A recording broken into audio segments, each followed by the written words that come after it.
లూకా సువార్త 2:11. దావీదు పట్టణమందు నేడు రక్షకుడు మీ కొరకు పుట్టియున్నాడు, ఈయనే ప్రభువైన క్రీస్తు. దావీదు పట్టణమందు నేడు మీకు రక్షకుడు పుట్టి ఉన్నాడు, ఈయనే ప్రభు అయిన క్రీస్తు. మామూలు క్రీస్తు కాదు. క్రీస్తు అన్న మాట క్రిస్టోస్ అన్న మాట వస్తుంది గ్రీక్లో. ఆ మాట క్రిస్టోస్ అన్న మాట గ్రీక్లో చూసినప్పుడు అభిషక్తుడు, అభిషేకించబడిన వాడు, అభిషక్తుడు, అభిషేకించేవాడు. The one who is anointed, the one who is anointing, the one who is anointer, అభిషక్తుడు. సో అభిషేకించబడిన క్రీస్తు ఈరోజు మనల్ని అభిషేకిస్తాడు. క్రిస్టోస్ ప్రభు అయిన, మీ రక్షకుడైన క్రీస్తు, రక్షకుడైన క్రీస్తు. మిమ్మల్ని అడుగుతున్నానండి, ఎంతమంది ఇక్కడ అభిషేకించబడిన వారు ఉన్నారు? చేతులెత్తి చూపాడు చూద్దాం. అంటే మిగతా వారికి ఏంటి డౌట్? క్రీస్తుని ఎప్పుడైతే మన సొంత రక్షకుడిని అంగీకరిస్తున్నామో, వి రిసీవ్ ద అనాయింటింగ్. క్రీస్తు మనల్ని అభిషేకిస్తాడంట. క్రీస్తు అభిషేకిస్తాడు అన్నప్పుడు మొదటిగా అభిషేకం అన్న మాట ఏంటో అర్థం చేసుకోవాలి. What is anointing? ఒక పని కొరకు ఒక వ్యక్తిని నిర్ణయిస్తాము, అభిషేకము అంటాం. Appointing a person for a purpose. ఒక పని కొరకు ఒక వ్యక్తిని నిర్ణయిస్తాం, అపాయింట్మెంట్ లెటర్ ఇస్తాం. అదే రీతిగా ఒక మనిషికి ఒక ఆఫీస్లో అధికారాన్ని ఇస్తాం. ఇంకో మాటలు చెప్పాలంటుకో, ఇగో ఈ రోజు నుండి ఈ వ్యక్తి ఈ ఆఫీస్లో, లేకపోతే ఈ డిపార్ట్మెంట్లో, లేకపోతే ఈ విషయంలో అధికారాన్ని తీసుకోబోతున్నాడు. కాబట్టి ఈయనకి ఈరోజు what you say the inauguration జరగబోతుంది. సో ఆ రోజు నుండి ఆ మనిషి మాట్లాడేదానికి ఆ అధికారం కింద ఉన్నవారు, లేకపోతే ఆ డిపార్ట్మెంట్లో ఉన్నవారు లోబడాలి. దాని ముందు లోబడకపోవచ్చేమో, కానీ ఆ రోజు నుండి లోబడాలి. ఎందుకంటే హీఈస్ ద అపాయింటెడ్. దేవుడు కూడా తన ప్రజల్ని అనేక రీతిలుగా అనేక సార్లు అభిషేకిస్తాడంటే, వివిధ పనుల కొరకు, వివిధ విషయాల కొరకు. ఆయన అభిషేకిస్తాడు అనేటప్పుడు ఆయన దేనికి అభిషేకిస్తున్నాడు? అందరినీ అన్నిటిగా కాదు. Even you see in the Bible there is 5-fold ministry. ఒక్కొక్కటి ఒక్కొక్కరికి, ఒక్కొక్క రీతిగా ఒక్కొక్కరికి ఒక బాధ్యత. ఈరోజు మనుషుడికి ఎలా ఉందంటే, అన్నీ నాకే ఉండాలి, అన్నీ నేనే ఉండాలి, అందరు నేను చెప్పినట్టే వినాలి, అందరికీ నాకు అందరిపైన నాకు అధికారం ఉండాలి, బాస్ ఉండాలి. నో. దేవుడు కొలిచిస్తాడంట, ప్రతి ఒక్కరికి కొలిచిస్తాడు, ప్రతి ఒక్కరికి ఆయన సిద్ధపరుస్తాడంట. ఆయన సిద్ధపాటు తగినట్టుగా జీవించాలనేది దేవుడు ఆశపడుతున్నాడు. మిమ్మల్ని అడుగుతున్నానండి, are you anointed? If you say you are anointed, మీరు అభిషేకించబడిన వారైతే దేనికి అభిషేకించబడ్డారు? ఏంటి మీ అభిషేకం దేనికి? ఎందుకంటే when you talk about anointing, what is your appointing? ఏ విషయంలో మీరు పని చేస్తున్నారు? What anointing do you carry that you are operating? ఇంకా మాటలు చెప్పాలంటే మీ అధికారము, మీ అభిషేకాన్ని ఎక్కడ కనబరుస్తున్నారు? ఏ విషయంలో కనబరుస్తున్నారు? ఎందుకంటే మనం చూస్తాం, యేసు ప్రభు కూడా ఆయన లేఖనాలు చదివేటప్పుడు ఆయన అంటాడు, ఇదిగో ప్రభు ఆత్మ నన్ను అభిషేకించింది. దేని కొరకు వివరిస్తాడు. ఈరోజు మీరు చెప్పాలి, ప్రభు మిమ్మల్ని అభిషేకించాడు అన్నప్పుడు దేని కొరకు? For what all? దేని అన్నిటికి, దేనికంటే మీరు అభిషేకించబడ్డారు? ఈరోజు ఈ మాట వింటున్న మీరు, ప్రభువా నన్ను అభిషేకించు అని అడుగుతున్నారంటే దేని కొరకు తెలుసుకోండి. లేకపోతే ప్రభా నేను అభిషేకించబడ్డానని నమ్ముతున్నాను కానీ దేనికో తెలియజేయ ప్రభా. Without you knowing your appointing, no point you are appointed. ఇంకో మాటలు చెప్పాలంటే, పలానా కంపెనీ పలానా పోస్ట్ మీకు ఇచ్చారు, పలానా కంపెనీ పలానా పోస్ట్ మీకు ఇచ్చారన్నది అపాయింటింగ్ లెటర్ మీరు చదవలే. ఏం ప్రయోజనం ఏం లేదు. అపాయింట్మెంట్ ఇచ్చారేమో కానీ company is waiting for you to operate. ఆ పలానా స్థాయిలో మీరు వచ్చి పని చేయాలనేది కంపెనీ ఎక్స్పెక్ట్ చేస్తున్నారు. ఈరోజు చాలామంది దేవుడు మిమ్మల్ని అభిషేకించాడు అన్నదప్పుడు ఎందుకు అభిషేకించాడో తెలియట్లేదు, ఏం చేయాలో తెలియట్లేదు, ఎట్లా బ్రతకాలో తెలియట్లేదు. You're still saying, I don't know where is my appointing, where is my anointing.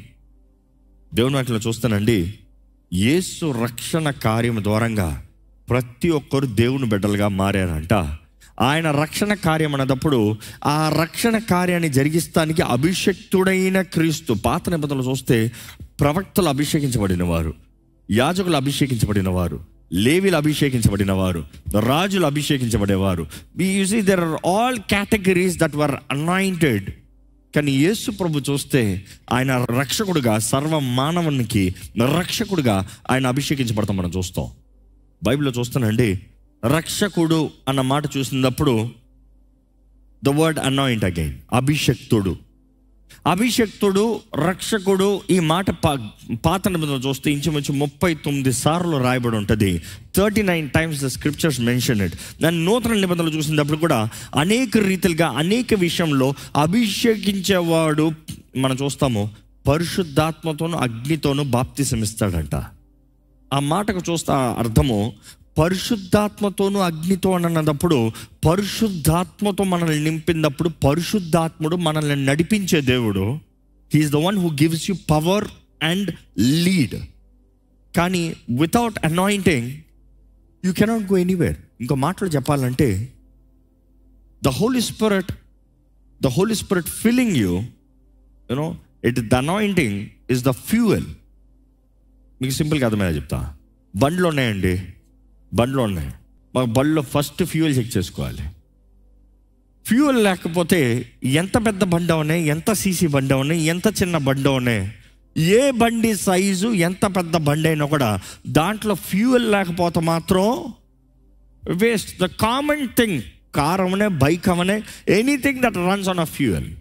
Fuel is something that keeps you going, that equips you, the power, the energy, the force behind the push. The force behind the push. ఈరోజు మన జీవితాలని దేవుడు రక్షిస్తంతో, మనల్ని పరిశుద్ధాత్మతో, అగ్నితో అన్నప్పుడు he's giving you the force behind the push for you to move forward in life. ఈరోజు కొంతమంది పెద్ద ఘనమైన ట్రక్కులుగా ఉన్నారు, కొంతమంది చిన్న బైక్గా ఉన్నారు, కొంతమంది పెద్ద కారుగా ఉన్నారు. But irrespective of who you are, మనకి అభిషేకం కలుగుతానే కానీ మన జీవితంలో మనం ముందుకెళ్తానికి లేదు. ఈరోజు నీవు ఎంత పెద్ద బండి అయినా కూడా నీకు కావాల్సింది check your anointing level.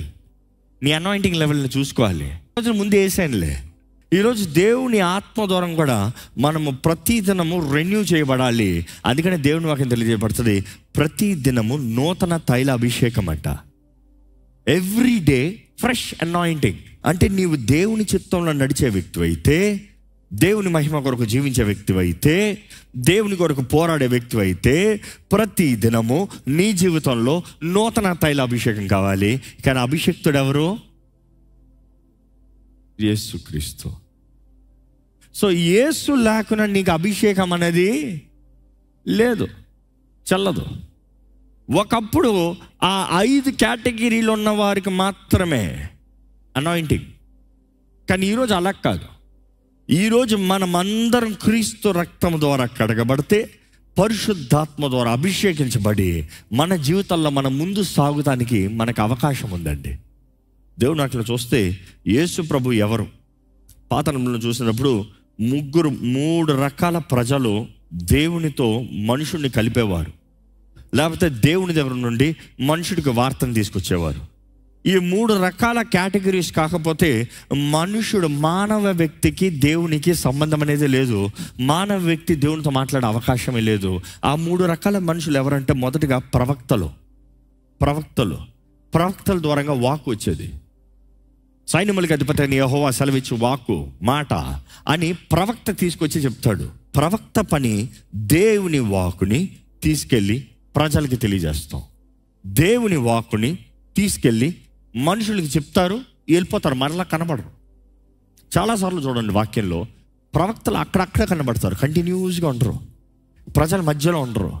Eli విషయంలో కూడా చూస్తే సడన్గా వస్తాడంట, ఒక తండ్రి ఇస్తాడంటే వెళ్ళిపోతాడంట. అంటే ఒక గద్దింపుని ఇస్తాడు, వెళ్ళిపోతాడు, మరలా వస్తాడు, గద్దింపుని ఇస్తాడు, వెళ్ళిపోతాడు, వస్తాడు, వర్షాన్ని ఆపేశాడు, వెళ్ళిపోయాడు. సడన్గా వస్తాడు, ఎవరి పక్షాన ఉన్నారో తెలుసుకో, మీరు దేవుని పక్షాన ఉన్నారా, ఎవరి పక్షాన ఉన్నారో తెలుసుకోదా, ఎవరు నిజమైన దేవుడు తెలుసుకోదా, రండి అంటాడు.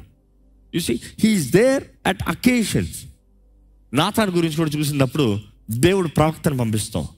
దావీదు పాపం చేసినప్పుడు, దావీదు రాజు పాపం చేసినప్పుడు నాతాను ప్రవక్త వచ్చి ఉపమానం రీతిగా ప్రారంభించి, ఆ నరహంతకుడు నీవే, యువర్ ద వన్, నీవు పాపం చేసావు. మరలా మనం చూస్తాము దావీదు మరలా ఇంకొకసారి తన సైన్యాన్ని లెక్క పెట్టినప్పుడు, దేవునికి కోపం రగులుకున్నప్పుడు మనం చూస్తాం దేవుడు చాయిస్ పంపిస్తాం. ప్రవక్త వచ్చి చాయిస్ ఇస్తున్నాడు, ఏ చాయిస్ కావాలో చూసుకో, అవుట్ ఆఫ్ దిస్ 3 ఏది కావాలో చూసుకో. చూసి దేవుని వాక్యం ప్రకారం చూస్తానండి, దేవుడు పాత నిబంధనలో ప్రవక్తలను ఉంచాడు. ప్రవక్తల ద్వారంగా దేవుని వాక్కు వారికి అందించబడేది. ప్రవక్త ద్వారా అనేటప్పుడు ఏ ఒక్క ప్రవక్త దేవుడిగా లేడు. They were counted as the man of God but not God. ఎందుకంటే ప్రవక్తల మాటల్లో కూడా కొన్నిసార్లు ప్రవక్తలే తప్పు చేసినట్టుగా కనబడుతుంది, ప్రవక్తలే భయపడినట్టుగా కనబడుతుంది. ఏలియా లాంటి గొప్ప ప్రవక్త భయపడినట్టుగా కనబడుతుంది. ఈరోజు ఈ వాక్యం అంటే మనం జ్ఞాపకం చేసుకోవాలండి. People have weaknesses. మనుషులే, మనుషులందరిలో బలహీనతలు ఉన్నాయి. ఏ మనుషుడు రైటా రాంగా అని ప్రూవ్ చేసామనుకో, nobody is right, everybody is wrong. You understand what I'm saying? Nobody is perfect. Nobody is perfect. If you're expecting someone to be perfect, you are living in a fantasy world, or you're living in yourself in a criticism world.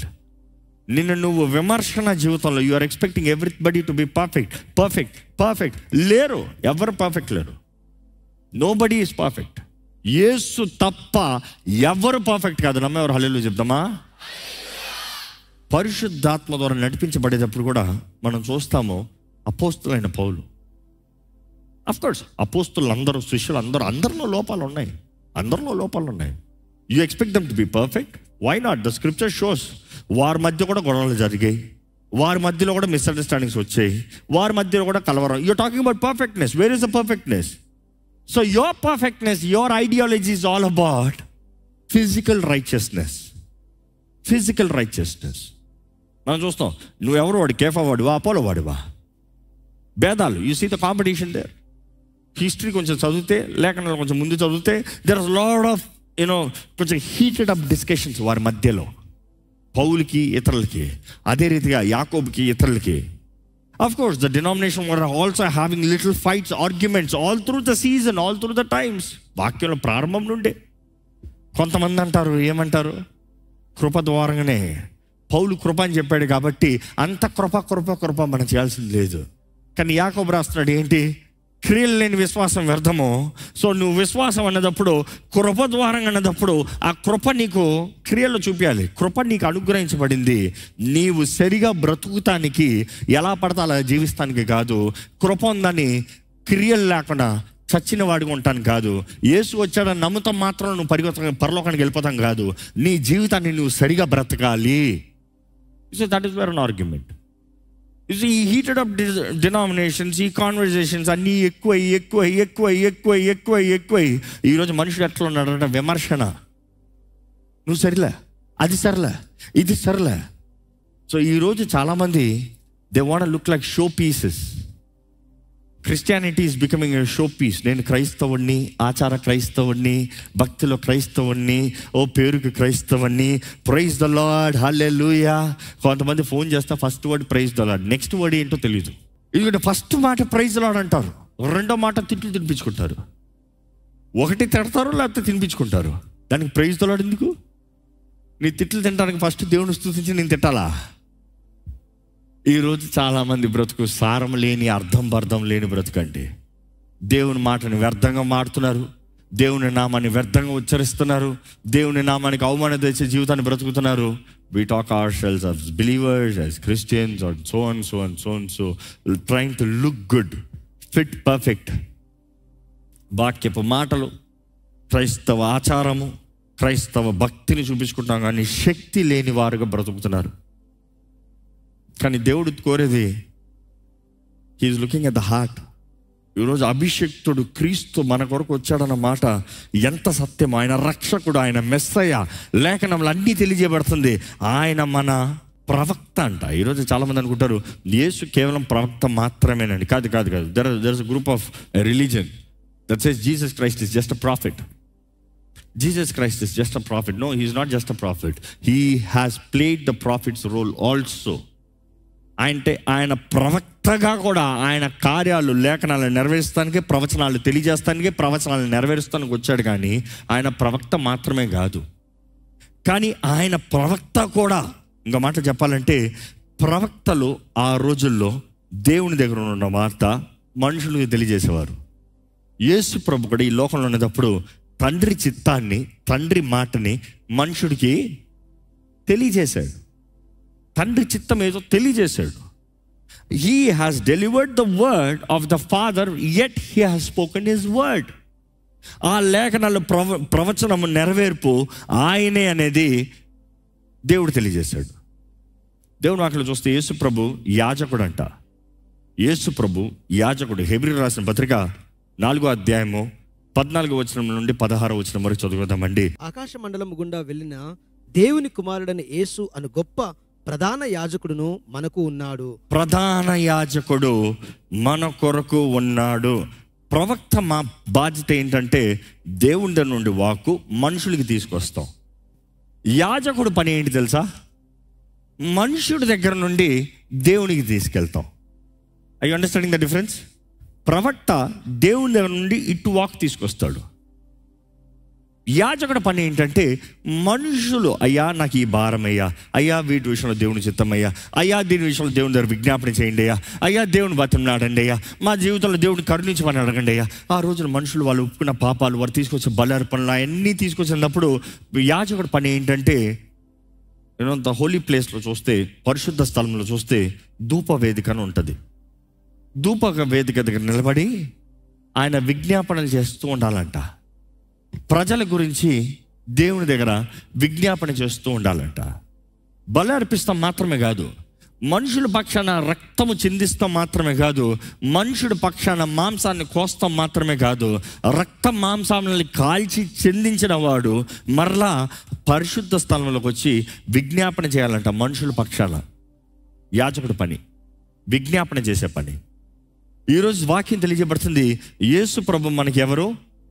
Not one of the priest, he is the high priest, the most holy, the most highest priest. ప్రధాన యాజకుడు, period. ఇంక ఈరోజు ఎడ్ల రక్తము, గొర్రెల రక్తము, బలులు ఇవన్నీ కాదు. దేవుడు తానే, ఇంకా మాటలు చెప్పాలంటే ఆ గొప్ప యాజకుడు తానే తన సొంత రక్తాన్ని, తన సొంత మాంసాన్ని మన కొరకు బలిచ్చి ఆయన రక్తాన్ని ఆయన తీసుకుని వెళ్ళాడంట. దేవుని వాక్యంలో తెలియజేయబడుతుంది, he carried his own blood. ఆయన సొంత రక్తాన్ని బలిపీఠం మీద చెల్లించాడంట. దేవుని పరలోకంలో కూడా there is a temple. Do you know that? ప్రకటన గ్రంథం చదవండి, మొత్తంలో you see the temple, the temple, the temple in heaven, the temple in heaven, the temple in heaven. పరలోకంలో ఆలయం. సో అక్కడ యేసు ప్రభువే ప్రధాన యాజకుడు అంట. మన కొరకు, మన నిమిత్తమై దేవుని వాక్యంలో ఉంటుంది ఏమని, can you read that verse again? ఆకాశ మండలము గుండా వెళ్ళిన దేవుని కుమారుడైన యేసు అను గొప్ప ప్రధాన యాజకుడు మనకును ఉన్నాడు కనుక మనమును ఒప్పుకొని దానిని గట్టిగా చేపట్టుకుందుము. మన ప్రధాన యాజకుడు మన బలహీనతల యందు మనతో సహానుభవము లేనివాడు కాడు గాని సమస్త విషయములలో మన వలనే శోధింపబడినను ఆయన పాపము లేనివాడుగా ఉండెను కనుక మనమును కనికరింపబడి సమయోచితమైన సహాయము కొరకు కృప పొందునట్లు ధైర్యముతో కృపా ఆసనము యుద్ధకు చేరుదుము. మనం చూస్తున్నామండి, ఆయన మన కొరకు దేవుని వాటిలో ఇంకా తెలియజేయబడుతుంది, తండ్రి కుడిపార్శ్వన కూర్చుని విజ్ఞాపన చేస్తాడంట. ద హై ప్రీస్ట్ మన కొరకు, ప్రవక్త ఆయన వాక్ని మనకు తెలియజేస్తాం. యాజకుడు మన గురించి తండ్రి దగ్గర విజ్ఞాపన చేస్తాం. యేసు రాకతో మనుషుడికి దేవునికి ఒక కనెక్షన్ కలిగిందండి. మనుషుడికి దేవునికి ఒక కనెక్షన్. పాత నిబంధనలో చూస్తే దేవుడు ఎవరు, దేవుడంట వదిలేస్తారు. కానీ యేసు రాకతో ఈరోజు మనుషుడు అందరికనేటప్పుడు ఒక గ్రూప్గా కాదు. ఆనాడు చూస్తే వెరీ లెస్ ఒక మనిషికి special encounter until he's a special man, రాజో గొప్ప వ్యక్తి అవుతనే కానీ. కానీ ఇశ్రాయేలీలకి కామన్గా ఒక్క ప్రవక్త వచ్చి మామూలుగా ఒక అనౌన్స్మెంట్ చెప్పి వెళ్ళిపోయేవాడు. కానీ ఈరోజు అలా కాదు. ఈరోజు ఎలాగంటే దేవుడు మన అందరితో వ్యక్తిగతంగా మాట్లాడగలిగిన దేవుడు. నమ్ముతున్నారా? He can talk to you personally. He is your personal prophet. ఇదిగో తండ్రి చిత్తము, ఇదిగో తండ్రి చిత్తము, ఇదిగో తండ్రి చిత్తము, నీతో వ్యక్తిగతంగా మాట్లాడగలిగిన దేవుడు. ఎందుకంటే యేసు ఆ పని, యేసు ద్వారంగా ఆ భాగ్యము. అదే రీతిగా మనం చూస్తున్నాము, యాజకుడు నీ కొరకు ఆ రోజైతే ఇశ్రాయేలీయుల కొరకు కామన్గా విజ్ఞాపన చేసేవారు. ఇశ్రాయేలీయుల కొరకు కామన్గా విజ్ఞాపన చేసేవారు. ఈరోజు సంఘం కొరకు కామన్గా విజ్ఞాపన చేస్తాం. ఇది ఒకటంటే యేసు ప్రభు అంట వ్యక్తిగతంగా వ్యక్తిగతంగా నిన్ను ఎరిగిన దేవుడు, నీ జీవితాన్ని అంతా ఎరిగిన దేవుడు. He knows all your personal life, he knows all about you personally, and he's interested. నీ పక్షాన విజ్ఞాపన చేస్తున్నాడంట. ఎక్కడ తల నుంచి, దేవా నీకు వందనాలయ్యా, నీకు వందనాలు ప్రభా, నీవు నా దేవుడివి, నీవు నా రాజువి, నువ్వు నా సర్వాన్ని యేసయ్యా. యేసు ప్రభా నాకు తెలియజేయ, నాతో మాట్లాడయ్యా. నువ్వు మాట్లాడుతున్నావు, ఇప్పటికే మాట్లాడుతున్నావు, గ్రహించుకో. కృప నాకు దయచే, నన్ను అభిషేకించు. అభిషేక్తుడైన దేవా నన్ను అభిషేకించు. తండ్రి చిత్తాన్ని జరిగించే జీవితం భాగ్యం నాకు దయచే. యేసు ప్రభా నీ మార్గంలో నేను నడుస్తానయ్యా, నీ సాక్షిగా నేను బ్రతుకుతానయ్యా. యేసు ప్రభా నన్ను అభిషేకించయ్యా, పరిశుద్ధాత్మతో నా అగ్నితో నన్ను అభిషేకించయ్యా. Empower me Lord, empower my life, give fulfilment in my life. సమాధానం దయచే, తృప్తి దయచే, జయము దయచే, మేలు జరిగించు. గొప్ప కార్యాలు జరిగించే దేవుడు నీవే, ఆశ్చర్యదుర్గం నీవేనయ్యా. నిన్ను నమ్మి ఉన్నాను ప్రభా. నీ కార్యములు, నీ క్రియలు నా జీవితంలో జరిగించు ప్రభా. వేటగాని ఉరుల నుండి తప్పించే దేవుడు నీవేనయ్యా. నీవే నా రక్షకుడివి, నీవే నా విమోచకుడివి. నిన్నే నేను నమ్మి ఉన్నాను ప్రభా. దేవా నా సర్వం నీవే నా యేసయ్యా, నా రాజు నీవే యేసయ్యా, నా ప్రధాన యాజకుడు నీవేనయ్యా. ఈరోజు కూడా నా కొరకు నువ్వు తండ్రి కుడి పక్షాన కూర్చొని విజ్ఞాపన చేస్తానని నేను నమ్ముతున్నానయ్యా.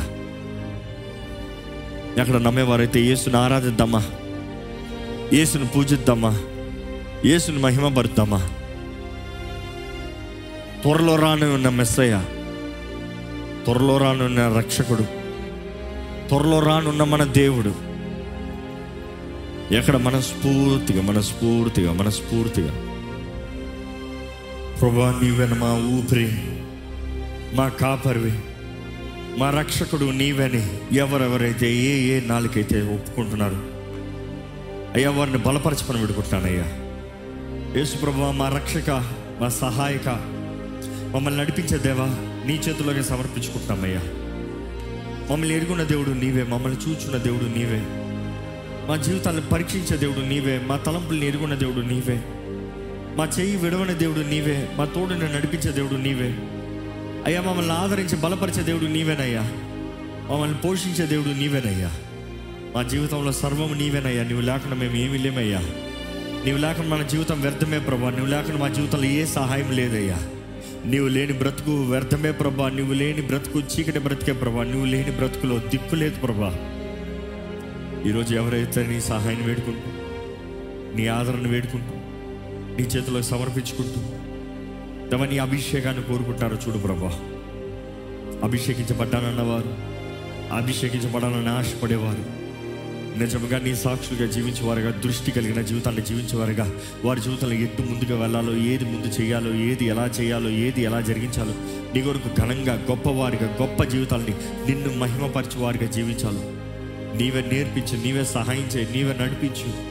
దేవా మా కొరకు విజ్ఞాపన చేసే యేసు ప్రభా నీకు వందనాలయ్యా. పరమ తండ్రి, నీ ప్రియుణ్ణి, నీ కుమారుణ్ణి మా కొరకు వెనక్కి తీయలేదు ప్రభా. ఈరోజు మేము నీ బిడ్డలు కావాలని, మేము నీ సాక్షులుగా ఉండాలని, మేము నీ సొత్తుగా ఉండాలని, మేము నీ రాజ్యం చేరాలని, మేము నీతో పాటు యుగ యుగాలు తరతరాలు ఉండాలని నువ్వు ఆశపడుతున్నావయ్యా. నువ్వు జరిగించిన కార్యం బట్టి వందనాలు. క్రీస్తుని లోకంలోకి పంపించిన దినాన్ని మేము జ్ఞాపకం చేసుకుంటూ, మా కొరకు నేడు క్రీస్తు జన్మించాడు, రక్షకుడు ఉదయించాడు, మా కొరకు వెలుగు ఉదయించబడింది. తేజో నక్షత్రం, ద మార్నింగ్ స్టార్, మా కొరకు యేసు ఉన్నాడు. ఉదయించే సూర్యుడు మాకు ఉన్నాడు. మా చీకటిల నుండి మమ్మల్ని వెలిగించే దేవుడు, మమ్మల్ని విడిపించే దేవుడు, మమ్మల్ని బలపరిచే దేవుడు, మమ్మల్ని అభిషేకించి నడిపించే దేవుడు అయ్యా. నీ ఆత్మతో మమ్మల్ని నింపే దేవుడు ఉన్నాడని నీకు వందనాలు చెల్లిస్తున్నాం పరమ తండ్రి. నీకు వందనాలు వేసే, నీకు వందనాలు పరిశుద్ధాత్మ దేవ. అయ్యా పరిశుద్ధాత్మ దేవ, ఇక్కడ ఉన్న ప్రతి ఒక్కరిని బలపరచు. నిన్ను కలిగిన మేము ఎవరు ఒట్టి వారికి ఉండకూడదయ్యా. నిన్ను కలిగిన మేము ఎవరు ఒట్టి బ్రతుకులు బ్రతకూడదయ్యా. నిన్ను ఎరుగున్న వారు, నిన్ను కలిగిన వారు, నువ్వు ఎరుగున్నావు, నువ్వు మాకు కావాలన్న ఏ ఒక్క జీవితం వ్యర్థమైన జీవితంగా ఉండకూడదు. మమ్మల్ని బలపరచు ప్రభా.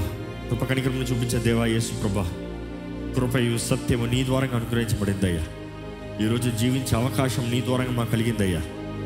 నిన్ను ఎరిగిన వారుగా, నీ సాక్షులుగా, నీ కృపలో జీవించే జీవితం మా అందరికి అనుగ్రహించమని వేడుకుంటాం. పరమ తండ్రి, నీ చిత్తము మా అందరి జీవితంలో నెరవేర్చు. నీ సాక్షులుగా మమ్మల్ని అందరినీ జీవింపజేయమని ఈరోజు ముఖ్యంగా నీ ఆలయంలో అడుగుపెట్టిన ప్రతి ఒక్కరిలో నీ ఆత్మకార్యము ప్రత్యేకమైన రీతిగా జరగాలని పెట్టుకుంటాను. ఈ లైవ్లో వీక్షిస్తున్న వారిలో నీ ఆత్మకార్యం జరగాలని పెట్టుకుంటాను. అయ్యా, దర్శించయ్యా, బలపరచయ్యా. నీతో నడిచిన జీవితం, నీలో నాటబడే జీవితం మా అందరికి అనుగ్రహించుకుని పడుకుంటూ వాక్యాన్ని విత్తిన వాక్యాన్ని ముద్రించి ఫలింపజేయమని నజరేయుడైన యేసు నామములో అడిగి పెడుచున్నాం తండ్రి. ఆమేన్, ఆమేన్. దైవం నీవై